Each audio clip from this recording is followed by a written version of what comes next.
ഹബീബായ റസൂലുള്ളാഹി സ്വല്ലല്ലാഹു അലൈഹി വസല്ലമ തങ്ങൾ ഒരു സാദാസീത വ്യക്തിയല്ലല്ലോ. ആകാശത്ത് തിന്നിമളങ്ങുന്നതായ നക്ഷത്രമാകുന്ന ചന്ദ്രനെ തന്റെ വിരല് ചൂണ്ടിയിട്ട് ഒരു വര വരച്ചുകൊണ്ട് രണ്ട് കഷ്ണങ്ങളാക്കി ഭൂമിയിലേക്ക് ഇറക്കിയതാകുന്ന മഹാമനീഷിയാണ്. ലോകം മുഴുവനും ആ വലിയതാകുന്ന സംഭവം മുഅ്ജിസത്ത് കാണുകയാണ്.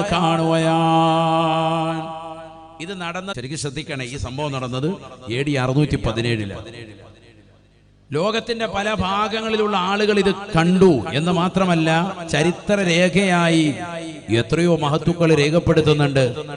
ഇങ്ങകലെ നമ്മുടെ കൊച്ചു കേരളത്തിൽ നിന്ന് കൊടുങ്ങല്ലൂര് ദേശത്തുള്ളതാകുന്ന ചേരമാൻ പെരുമാൾ എന്ന് പറയുന്ന, അന്ന് കൊടുങ്ങല്ലൂര് ദേശം ഭരിച്ചിരുന്ന സമുന്നതനായ പെരുമാൾ രാജാവും നേരിട്ട് അദ്ദേഹം ഇതേ സമയത്ത് തന്നെ ദർശിച്ചു.